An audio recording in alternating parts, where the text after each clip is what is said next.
ಅನ್ನದಾತರಾದಂಥ ಈ ಚಿತ್ರದ ನಿರ್ಮಾಪಕರು ಮನೆಗೌಡರಿಗೆ ನನ್ನ ಪ್ರೀತಿಯ ನಮಸ್ಕಾರ. ಹಾಗೆ ಸಿನಿಮಾಗೆ ನಿರ್ಮಾಪಕ ತಾಯಿಯಾದರೆ ಕ್ಯಾಪ್ಟನ್ ಆಫ್ ದ ಶಿಪ್ ಅಂತ ಕರೆಯೋದು ನಿರ್ದೇಶಕನಿಗೆ. ನನಗೂ ಮಹೇಶ್ಗೂ ವಯಸ್ಸಿನ ಅಂತರ ಜಾಸ್ತಿ ಇದ್ದರೂ ನಿರ್ದೇಶನ ಮಾಡಿದ ಮೇಲೆ ಅವನು ಗುರುಸ್ಥಾನದಲ್ಲಿ ನಿಂತ್ಕೋತಾನೆ. ನಿನಗೊಂದು ದೊಡ್ಡ ನಮಸ್ಕಾರ. ಸಿನಿಮಾಗೆ ಕಳೆ ಕಟ್ಟೋದು ಸಂಗೀತ. ಅದು ಯಾವುದೇ ಕಾಲದಲ್ಲಿ ನಾವೆಲ್ಲ ಸುಮಾರು ವರ್ಷಗಳ ಹಿಂದಿಂದ ನೋಡ್ತಾ ಬಂದಿದ್ದು, ಒಂದು ರಂಗರಾವ್ ಇರ್ಬೋದು, ರಾಜನ್ ನಾಗೇಂದ್ರ ಇರ್ಬೋದು, ವಿಜಯ ಭಾಸ್ಕರ್ ಇರ್ಬೋದು, ಹಂಸಲೇಖ ಇರ್ಬೋದು. ನಮ್ಮ ಕಾಲದಲ್ಲಿ ಇದ್ದಂಥ ಸಂಗೀತಗಾರರಿಗೆ ಮೀರಿದ ಒಂದು ಪ್ರತಿಭೆ ಅಂದರೆ ಅರ್ಜುನ್ ಜನ್ಯ. ನಿಜವಾಗ್ಲೂ ನಿಮ್ಮ ಒಂದು ಕೆಲಸವನ್ನು ಬಹಳ ದಿನಗಳಿಂದ ನೋಡ್ಕೊಂಡು ಬರ್ತಾ ಇದ್ದೀನಿ. ನನ್ನ ಸೌಭಾಗ್ಯ, ನಿಮ್ಮ ಹಾಡುಗಳು ಇವತ್ತಿಗೂ ಮನಸ್ಸನ್ನು ಮುಟ್ಟುತ್ತೆ, ಕಿವಿಗೆ ತಟ್ಟತ್ತೆ, ನೂರಾರು ಕಾಲ ಅದು ಉಳಿಯುತ್ತೆ ಹಾಡುಗಳು. ಅಂಥ ಹಾಡುಗಳನ್ನ ನೀವು ಕೊಟ್ಟಿದ್ದೀರಾ. ಆಮೇಲೆ ಚಿತ್ರಕ್ಕೆ ಬಹಳ ದೊಡ್ಡ ಕೆಲಸ ಮಾಡೋ ಅಂದರೆ DOP ಅಂದರೆ ಫೋಟೋಗ್ರಾಫರ್ ಅಂತ ಕರಿಬೋದು, ಸಿನಿಮಾಟೋಗ್ರಾಫರ್ ಅಂತ ಕರಿಬೋದು. ಆ ಒಂದು ಸ್ಥಾನದಲ್ಲಿ ವಿಶ್ವಜಿತ್ ರಾವ್ ಇದ್ದಾರೆ, ಅವರಿಗೆ ಧನ್ಯವಾದಗಳು. ಹಾಗೆಯೇ ಎಡಿಟರ್ ಸುರೇಶ್ ಆರ್ಮುಗಮ್ಗೆ ನನ್ನ ಧನ್ಯವಾದಗಳು ಹೇಳ್ತೀನಿ. ಈ ಚಿತ್ರದಲ್ಲಿ ಏನಾಗುತ್ತೆ ಅಂದರೆ, ಸಿನಿಮಾ ರಂಗದಲ್ಲಿ ತುಂಬ ಜನ ಹಿಂದೆ ಕೆಲಸ ಮಾಡ್ತಾ ಇರ್ತಾರೆ, ಆದರೆ ಕಣ್ಣಿಗೆ ರಂಜಿಸೋದು ನಾಯಕ ಮತ್ತು ನಾಯಕಿ. ಅದು ಆ ಕಾಲದಿಂದ ಬಂದಿದೆ. ನಾವೆಲ್ಲ ರಾಜ್ಕುಮಾರು ಭಾರತಿ, ರಾಜ್ಕುಮಾರು ಲೀಲಾವತಿ, ರಾಜ್ಕುಮಾರು ಮಂಜುಳಾ ಹಾಗೆ ನೋಡ್ಕೊಂಡು ಬಂದಾಗ, ಈಗ ನಮ್ಮ ಒಂದು ತಾರಾ ಜೋಡಿ ಅಂತಂದರೆ ಅತ್ಯಂತ ಯಶಸ್ವಿಯಾದ ಜೋಡಿ ನೀನಾಸಂ ಸತೀಶ್ ಅಂಡ್ ರಚಿತಾ ರಾಮ್. ಕಣ್ಣಿಗೆ ಹಬ್ಬ ಅವರಿಬ್ಬರು ನೋಡ್ತಾ ಇದ್ರೆ. ಹಾಗೆ ನಮ್ಮ ತಂಡದ ಬೇರೆ ಎಲ್ಲ ಕಲಾವಿದರು ಬಂದಿದ್ದಾರೆ ಇವತ್ತು. ಭಾಳ ಖುಷಿಯಾಗತ್ತೆ.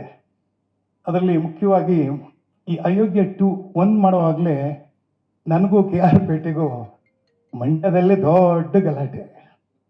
ನಾನಿನ್ನೂ ಮರೆಯಲ್ಲ ಆ ಏಟ್ಗಳ ಪಾಪ ನೀನು ತಿಂದು ನನ್ನ ಕೈಯಿಂದ. ಆದರೆ ನಮ್ದೆಲ್ಲ ಚಿನ್ನದ ಗುನ್ನ, ಕಬ್ಬಿಣದ ಗುನ್ನ ಅಲ್ಲ, ಚಿನ್ನದ್ದು. ಚೆನ್ನಾಗಿ ಬೆಳಿತೀಯ. ಹಾಗೆ ಭಾಳ ಜನ ಇದ್ದಾರೆ. ಅವ್ರನ್ನೆಲ್ಲ ಇವತ್ತು ಈ ಒಂದು ಸಂದರ್ಭದಲ್ಲಿ ನಾನು ನೆನೆಸ್ಕೊಳಕ್ಕೆ ಇಷ್ಟಪಡ್ತೀನಿ. ಮೊದಲನೇದಾಗಿ ಮುದ್ದು ಮುದ್ದು ಪುಟ್ಟಲಕ್ಷ್ಮಿಯನ್ನ ಬರೆದಂಥ ಚೇತನ್ ಕುಮಾರ್ ಅವರು ನಮ್ಮ ಕುಟುಂಬಕ್ಕೆ ಭಾಳ ಹತ್ತಿರದವರು. ಸರ್, ನೀವು ಈ ಒಂದು ಟೈಟಲ್ ಇಡುವಾಗ ಭಾಳ ಚೆನ್ನಾಗಿ ಹೇಳಿದ್ರೆ ನಂಗೆ ಭಾಳ ಇಷ್ಟ ಆಗಿದ್ದು ಅಟ್ಟದ ಮೇಲೆ ಪುಟ್ಟಲಕ್ಷ್ಮಿ. ನೋಡಿ, ನಮ್ಮ ನಾಡಿನ ಈ ಗಾದೆ ಮಾತುಗಳು, ಸೊಗಡುಗಳನ್ನೆಲ್ಲ ನಾವು ಮರ್ತೋಗ್ಬಿಡ್ತೀವಿ. ಅದು ಏನಾದರೂ ಇವತ್ತು ಉಳಿದಿದೆ ಅಂದರೆ ನಿಮ್ಮಂಥ ರೈಟರ್ಸಿಂದ. ಮತ್ತೊಂದು ದೊಡ್ಡ ಪ್ರತಿಭೆ ಅಂದರೆ, ನಮಗೆಲ್ಲ ಫ್ಯಾನ್ಸ್ಗಳಿರ್ತಾರೆ, ಆದರೆ ನಾನು ಮಸ್ತ್ಗೆ ಫ್ಯಾನು. ಮಸ್ತಿ ನೀವು ನಮ್ಮ ಕನ್ನಡದ ಚಿತ್ರರಂಗದ ದೊಡ್ಡ ಆಸ್ತಿ. ನಿಮ್ಮನ್ನು ನಾವು ಮರೆಯೋದೇ ಇಲ್ಲ. ಹಾಗೆಯೇ ಮಂಜು ಪಾವಗಡ, ಬಿಗ್ ಬಾಸಿಂದ ಬಂದಂಥ ಬಾಸ್. ಮೊನ್ನೆ ತಾನೇ ನಿಮ್ಮ ಜೊತೆಗೆ ಅಭಿನಯಿಸೋ ಒಂದು ಅವಕಾಶ ನನಗೆ ಸಿಕ್ತು. ಇಲ್ಲ, ಯಾವತ್ತೂ ನಾವು ಕಲಿತಾ ಹೋಗ್ತೀವಿ. ಯಾಕೆಂದರೆ ಕಲಿತಾ ಹೋಗ್ತೀವಿ. ಒಂದು ವಯಸ್ಸು ದಾಟಿದ ಮೇಲೆ ಕಲಿಯೋದೇ ಜಾಸ್ತಿ, ಅಂದರೆ ಅನ್ಲರ್ನಿಂಗ್ ಅಂತ ಹೇಳ್ತಾರೆ. ಹಾಗಾಗಿ ಇದಕ್ಕೆ ಮುಖ್ಯವಾಗಿ ಇವತ್ತು ಎಲ್ಲರ ಹಿಂದೆ ಒಂದು ಶಕ್ತಿ ಅಡಗಿರುತ್ತೆ. ಅಂದರೆ ನಿರ್ವಹಣೆ ಅಂತ ಕರೀತಾರೆ. ನನಗೆ ಈ ಸಿನಿಮಾಗೆ ಈ ನರಸಿಂಹ ಇದಾನಲ್ಲ, ಇವನಿಗೆ ಇನ್ನೂ ಕಾರ್ಡೇ ಆಗಿರಲಿಲ್ಲ. ಆವಾಗ ನಾನು ಕಾರ್ಯದರ್ಶಿಯಾಗಿದ್ದೆ. ಅಣ್ಣ, ನನಗೆ ಹೆಂಗಾದ್ರೂ ಕೆಲಸ ಕೊಡಿಸೋಣ, ಅಣ್ಣ ನನಗೆ ಹೆಂಗಾದ್ರೂ ಕಾರ್ಡ್ ಕೊಡಿಸೋಣ ಅಂತಂದ. ಇವತ್ತು ನಾನು ಅವನ್ನ, ಅಣ್ಣ ಹೆಂಗಾದ್ರೂ ಒಂದು ಪಾಠ ಕೊಡಿಸೋಣ ನನಗೆ, ಅಣ್ಣ ನನಗೆಲ್ಲಾದ್ರೂ ಒಂದು ಪಾಠ ಕೊಡಿಸೋಣ. ನಿಜವಲ್ಲ, ನಾನು ಬೆಳೆಸಿದ ಕೆಲವಾರು ಹುಡುಗರಲ್ಲಿ ಅನೇಕ ಜನ ಯಶಸ್ವಿಯಾಗಿದ್ದಾರೆ. ಅದು ನಮ್ಮ SK ಅನಂತ್ ಅಂತ PRO ಇದ್ದಾರೆ. ಅವರು ಕೆಲಸ ಇಲ್ಲದೆ ಇದ್ದಾಗ 77, 78ರಲ್ಲಿ ನನ್ನ ಹತ್ರ ಬಂದರು. ಆವಾಗ ಚಿತ್ರರಂಗದ ಪರಿಚಯ ಮಾಡಿಕೊಟ್ಟೆ. ಈಗ ಅವರು CM ಇಂದ ಹಿಡಿದು PM ಅವ್ರಿಗೆಲ್ಲರೂ ಪರಿಚಯ ಇದೆ. ಹಾಗೆಯೇ ನೀನು ಕೂಡ ಒಂದು ದೊಡ್ಡ ಒಂದು ಬೆಳವಣಿಗೆ ಬೆಳೆದಿದ್ದ. ನಿನಗೂ ನನ್ನ ಧನ್ಯವಾದಗಳು. ಮೇಲಾಗಿ 8 ವರ್ಷಗಳು ಕಳೀತಪ್ಪ ಈ ಸಿನಿಮಾ ಬಂದು. ಅಲ್ವಾ ಆಯಿಷಾ? 2018ರಲ್ಲಿ ಈ ಸಿನಿಮಾ ಆಗತ್ತೆ. ತಕ್ಷಣ ನನಗೆ ಬುಲಾವ್ ಬರುತ್ತೆ, ಈ ಸಿನಿಮಾದಲ್ಲಿ ನಿಮಗೆ ಒಂದು ಪಾತ್ರ ಇದೆ, ನೀವು ಮಾಡ್ತೀರಾ ಅಂತ. ನಾವಿರೋದೇ ಪಾತ್ರ ಮಾಡೋದಕ್ಕೆ. ಹಾಗಾಗಿ ಅವತ್ತು ಈ ಚಿತ್ರದಲ್ಲಿ ಶಾಮಣ್ಣನ ಪಾತ್ರ ಕೊಟ್ಟರು, ಅಂದರೆ ಬ್ರೋಕರ್ ಶಾಮಣ್ಣ ಅಂತ. ನನ್ನ ಒಂದು ಅದೃಷ್ಟ, ನೀನಾಸಂ ಕೂಡ ಅವ್ರಿಗೂ ಗುರು ಕಾರಂತರು, ನನಗೂ ಗುರು ಕಾರಂತರು. ನಾನು ಅವರು 2-3 ಸಿನಿಮಾದಲ್ಲಿ ಮಾಡಿದ್ದೀನಿ. ಅಂದರೆ ಈ ರಂಗಭೂಮಿ ಕಲೆ ಇದೆಯಲ್ಲ, ಅದು ಶಾಶ್ವತ, ಅದು ಯಾವತ್ತೂ ಕೈ ಬಿಡಲ್ಲ. ಇವತ್ತು ನಾವು ಹೆಮ್ಮೆಯಿಂದ ಹೇಳ್ಬೋದು, ಅಲ್ಲೊಬ್ಬ ನೀನಾಸಂ ಸತೀಶ್, ಇಲ್ಲೊಬ್ಬ ರಂಗಾಯಣ ರಘು, ಅಲ್ಲೊಬ್ಬ ಮಂಡ್ಯ ರಮೇಶ್ ಇಂತೆಲ್ಲ ಹೇಳ್ಬೋದು. ಇದಕ್ಕೆಲ್ಲ ಬಂದಿರೋದು ರಂಗಭೂಮಿಯ ಒಂದು ಬುನಾದಿ ಅಂತ ಹೇಳ್ತೀನಿ. ಸಂಕೋಚ ಪಡ್ಬಿಡಿ, ಜೋರ ಬಿಡಿರಪ್ಪ ಚಪ್ಪಾಳೆ.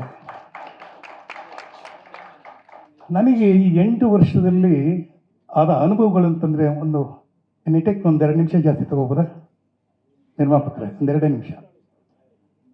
ಸ್ವಲ್ಪ ಎಮೋಷ್ನಲ್ ಆಗತ್ತೆ. ಅದು ನನಗೂ ರಚಿತಾರಾಮ್ ಚೆನ್ನಾಗಿ ಗೊತ್ತಿದೆ. ನನ್ನ ಮಗಳ ಮದುವೆ ಸಂದರ್ಭ ಅದು 2018. ಇನ್ನೇನು ಒಂದು ತಿಂಗಳಲ್ಲೋ ಒಂದು 15 ದಿವಸದಲ್ಲೋ ಮದುವೆ ಆಗುತ್ತೆ ಅಂತ ಹೇಳಿದಾಗ, ಅಲ್ಲೂ ಕೂಡ ಮದುವೆದೇ ಗಲಾಟೆ. ಆ ಸಿನಿಮಾದ ಕೊನೆ ಸೀನು ಹಾಗೆ ಬರುತ್ತೆ. ಅಲ್ಲಿ ಫೈಟ್ ಮಾಡಿ ಅದು ಮಾಡಿ ಕೊನೆಗೆ ಜೋಡಿನ ಸೇರಿಸ್ತೀವಿ. ಯಾಕೆಂದರೆ ಈ ಬ್ರೋಕರ್ ಶಾಮಣ್ಣನ ಏನು ಮಾಡ್ತಾನೆ, ನಾಯಕನೇ ಏಮಾರಿಸ್ಬಿಟ್ಟಿರ್ತಾನೆ. ಬೇರೆಯವರೆಲ್ಲ ಹೆಣ್ಣು ನೋಡಿರ್ತೀವಿ, ಈಗ ಗಂಡು ನೋಡ್ತೀವಿ. ನನ್ನ ಮಗಳಿಗೆ ನಾನು ಗಂಡು ನೋಡಿರಲ್ಲ. ಆದರೆ ಆ ಒಂದು ಜೋಡಿಯಾಗಿ ಬರುತ್ತೆ. ಅದಾದ ನಂತರ 2018 ಆಗುತ್ತೆ, 19 ಆಗುತ್ತೆ, 20 ಕೋವಿಡ್ ಬಂದ್ಬಿಡುತ್ತೆ. ಆ ಕೋವಿಡ್ ಬಂದ ಹಿಂದೆ 3 ಜನ ನನ್ನನ್ನು ಬಿಟ್ಟು ಹೊರಟೋಗ್ತಾರೆ. ಒಂದು ನಮ್ಮ ತಾಯಿ ಬಿಟ್ಟು ಹೋಗ್ತಾರೆ, 2ನೇ ನನ್ನ ತಂದೆ ಬಿಟ್ಟು ಹೋಗ್ತಾರೆ, 3ನೇದು ನನ್ನ ಹಳೆಯ ಬಿಟ್ಟು ಹೋಗ್ತಾನೆ. ಆದರೆ ಅವೆಲ್ಲ ಮರೆಸಿ ಮತ್ತೆ ನನ್ನ ಕರೆಸಿದ್ದು ಅಯೋಗ್ಯ 2. ನಿರ್ಮಾಪಕರು ಬದಲಾಗ್ತಾರೆ. ಅವಾಗ ಚಂದ್ರಶೇಖರ್ ಅಂತ ಇದ್ರು. ಟೈಟಲ್ ಗಲಾಟೆ ಬರುತ್ತೆ, ಬರ್ತಾರೆ ನಮ್ಮ ವಾಣಿಜ್ಯ ಮಂಡಳಿಗೆ. ನಾನು ಹಠ ಮಾಡಿ ಅಯೋಗ್ಯ 2ನ ನಮ್ಮ ಮುನೇಗೌಡರಿಗೆ ಕೊಡಬೇಕು ಅಂತ ಹೇಳಿ ಹಠ ಮಾಡಿದಲ್ಲಿ ನಾನೊಬ್ಬ ಕೂಡ. ಯಾಕೆಂದರೆ ಆಯಿತು, ಒಂದು ಕಾಲಘಟ್ಟದಲ್ಲಿ ಮುಗಿಯುತ್ತೆ, ಇನ್ನೊಂದಾಗುತ್ತೆ. ಇವರೆಲ್ಲ ಯಾರು ಬದಲಾವಣೆನೇ ಆಗಿಲ್ಲ. ರಚಿತಾರಾಮ್ ಹಾಗೆ ಇದ್ದಾರೆ, ನೀನಾಸಂ ಹಾಗೆ ಇದ್ದಾರೆ, ಮಿಕ್ಕದವರೆಲ್ಲ ಹಾಗೆ ಇದ್ದಾರೆ. ನಮ್ಮ KR ಪೇಟೆ ಆಗಿರ್ಬೋದು, ನಮ್ಮ ಇನ್ನೊಬ್ಬ ನಟ ಇರ್ಬೋದು. ನಾನು ಬದಲಾಗ್ಬಿಟ್ಟಿದ್ದೀನಿ. ಯಾವ ರೀತಿ ಬದಲಾವಣೆ ಆಗಿದ್ದೀನಿ ಅಂತಂದರೆ, ನನ್ನ ದೇಹ ಕೂಡ ಬದಲಾವಣೆ ಆಗಿದೆ, ತಲೆ ಕೂದಲು ಕೂಡ ಬದಲಾವಣೆ ಆಗೋಯ್ತು. ಈ ಕತೆ ಅಯೋಗ್ಯ 2 ಶುರು ಆಗೋದು ಮೊದಲನೇ ಅಯೋಗ್ಯ 1 ನೆಕ್ಸ್ಟ್ ಡೇನೇ ಅದರ ಕತೆ ಶುರು ಆಗುತ್ತೆ. ಸಮಸ್ಯೆ ಬಂದಿದ್ದು ತಲೆ ಕೂದಲಿಗೆ. ನಾನು ಹೇಳಿದೆ, ನಾನು ವೈಟ್ ಹೇರ್ ಸ್ಟೈಲ್ ಮಾಡಿಬಿಡ್ತೀನಿ ಅಂತ. ನಿರ್ದೇಶಕ ಬಿಡಬೇಕಲ್ಲ, ಇಲ್ಲ ಸರ್ ದಯವಿಟ್ಟು ಹೆಂಗಾದ್ರೂ ಮಾಡಿ ಕಪ್ಪು ಹಚ್ಕೊಂಡ್ಬಿಡ್ಬೇಕು ಅಂದರು. ನನಗೆ ಸೀರಿಯಲ್ ಬೇರೆ ಇತ್ತು, ಮತ್ತೊಂದಿತ್ತು, ಮಗನೂ ಇತ್ತಿತ್ತು. ಬಟ್ ಏನೋ ಮಾಡಿ ಈಗ ಇವತ್ತಂತೂ ಸಿನಿಮಾ ಯಾವ್ಯಾವ ರೀತಿ ಆಗುತ್ತೆ ಅಂತ ಗೊತ್ತು. ಅದು ಯಾವುದೋ ಒಂಥರ ಡೈ ಹಚ್ಚಿದೆ, ಮತ್ತೊಂದು ಹಚ್ಚಿದೆ, ಏನೋ ಆಯಿತು. ಕೊನೆಗೆ ಹಿಂಗೋ ಮಾಡಿ ಸೀನ್ ಬಂತು. ಆ ಸೀನ್ಗಳು ಅಚ್ಚುಕಟ್ಟಾಗಿ ಬಂತು. ನನಗೆ ಈ ಜರ್ನಿ ಇದೆಯಲ್ಲ, ಈ journey is very important in my career. ನಾನು ಎಲ್ಲೂ ಕೂಡ ಈ ತರಹದ ಒಂದು ಪಾತ್ರ ಮಾಡೋ ಅವಕಾಶ ಸಿಕ್ಕಿಲ್ಲ. ಬಹುಶಃ ನಾನು ever remember 1 person in my life is Mahesh. ಅವನ ತಾಯಿಗೆ ಎಷ್ಟು ಗೌರವ ಕೊಟ್ಟು ಅವತ್ತು ಕೂಡ ನಾನು ನೋಡ್ತೆ, ಅಮ್ಮ ಇದು ನನ್ನ ಮೊದಲನೇ ಸಿನಿಮಾ ಅಮ್ಮ ನೀನು ನನ್ನ ಜೊತೆ ಇರೋದನ್ನು ನಾನು ನೋಡಿದ್ದೆ. ಹಾಗಾಗಿ ನಿಮ್ಮ ತಾಯಿ ಆಶೀರ್ವಾದ ಇದೆ, ನಿಮ್ಮ ಕುಟುಂಬದ ಆಶೀರ್ವಾದ ಇದೆ, ಇಡೀ ಕನ್ನಡ ಚಿತ್ರರಂಗದ ಒಂದು ಆಶೀರ್ವಾದ ನಿನ್ನ ಮೇಲಿದೆ. ಯಾಕೆಂದರೆ ನಿನ್ನಿಂದ ಅನೇಕ ಉತ್ತಮ ಚಿತ್ರಗಳನ್ನ ನಾವಿನ್ನೂ ನೋಡಬೇಕಾಗಿದೆ. ಹಾಗೆಯೇ ಇವತ್ತು ನನ್ನ ಗೆಳೆಯ ನೀನಾಸಂ ಸತೀಶ್ ಅವರ ಹುಟ್ಟುಹಬ್ಬ. ನೋಡಿ ಏನು ಕೋಇನ್ಸಿಡೆನ್ಸ್ ಅಂದರೆ, ಅವನ ಹುಟ್ಟುಹಬ್ಬ ಹಾಗೂ ಈ ಚಿತ್ರದ ಬಿಡುಗಡೆ August 14. August 15 independence day. So ನಮಗೆ ಅವತ್ತು ಹುಟ್ಟುಹಬ್ಬ, ಈ ಚಿತ್ರ ಬಿಡುಗಡೆ ಆಗೋ ದಿವಸನೂ ಹುಟ್ಟುಹಬ್ಬ, ಇವತ್ತು ಹುಟ್ಟುಹಬ್ಬ. ಸೊ ಹಾಗಾಗಿ ಈ ಒಂದು ಕಾರ್ಯಕ್ರಮಕ್ಕೆ ನನ್ನನ್ನು ಕರೆಸಿ ಒಬ್ಬ ಹಿರಿಯ ಕಲಾವಿದನಾಗಿ ಮಾತಾಡೋದಕ್ಕೆ ಅನುವು ಮಾಡಿಕೊಟ್ಟಂಥ ಈ ಚಿತ್ರತಂಡದ ನಿರ್ಮಾಪಕರಿಗೆ, ನಿರ್ದೇಶಕರಿಗೆ, ಎಲ್ರಿಗೂ ಸರ್ವರಿಗೂ ಹಾಗೂ ನಾಯಕಿಯಾದಂಥ ನನ್ನ ಆತ್ಮೀಯ ಗೆಳೆಯ ನೀನಾಸಂ ಸತೀಶ್ ಹಾಗೂ ಮಗಳಾದಂಥ ರಚಿತಾರಾಮ್ಗೂ ಧನ್ಯವಾದಗಳು ಹೇಳ್ತಾ ಒಂದಂತೂ ಹೇಳ್ತೀನಿ, ಕನ್ನಡ ಚಿತ್ರರಂಗದಲ್ಲಿ ಈಗ ಈ ಒಂದು 6 ತಿಂಗಳಲ್ಲಿ 106 ಸಿನಿಮಾ ಬಿಡುಗಡೆ ಆಗಿ 2 ಸಿನಿಮಾ ಸಕ್ಸಸ್ ಆಗಿದೆ. ಥಿಯೇಟರ್ಗಳು ಸಿಗ್ತಾ ಇಲ್ಲ. ಕನ್ನಡ ಸಿನಿಮಾ ಮಾಡಿದ್ರೆ ಕೂಡ ತಾರತಮ್ಯ ಮಾಡಿ ಬೆಳಗಿನ ಶೋ ಕೊಡ್ತಾ ಇದ್ದಾರೆ. ಹಾಗಾಗಿ ನಾವು ವಾಣಿಜ್ಯ ಮಂಡಳಿಯಿಂದ ಅನೇಕ ಹೋರಾಟಗಳನ್ನ ಮಾಡ್ತಾ ಇದ್ದೀವಿ. ಸಬ್ಸಿಡಿ ನಿಲ್ಲಬಾರ್ದು, ಆಮೇಲೆ ನಮಗೆ ಕೊಡಬೇಕಾದ ಅವಾರ್ಡನ್ನು ಇನ್ ಟೈಮ್ ಕೊಡಬೇಕು, ಹಾಗೂ ಬೇರೆ 200 ರೂಪಾಯಿದು ಟ್ಯಾಗ್ ಇಡಬೇಕು ಅಂತ ಹೇಳಿದ್ದೀವಿ. ಅದು ಸದ್ಯದಲ್ಲಿ ಆಗತ್ತೆ. ಸೊ 200 ರೂಪಾಯಿ ಆಯಿತು ಅಂದರೆ ಪ್ರತಿಯೊಬ್ಬನು ನಮ್ಮ ಸಿನಿಮಾಗಳನ್ನ ನೋಡುವಂಥ ಅವಕಾಶ ಸಿಗುತ್ತೆ ಅಂತ ಹೇಳ್ತಾ, ಈ ಒಂದು ಅವಕಾಶ ಮಾಡಿಕೊಟ್ಟಂಥ ತಮ್ಮೆಲ್ಲರಿಗೂ ಹಾಗೂ ಮಾಧ್ಯಮದ ಮಿತ್ರರಿಗೂ ನನ್ನ ಧನ್ಯವಾದಗಳು ಹೇಳ್ತೀನಿ. ಮತ್ತೊಮ್ಮೆ Ninasam Sathish, happy birthday to you. God bless you. Thank you.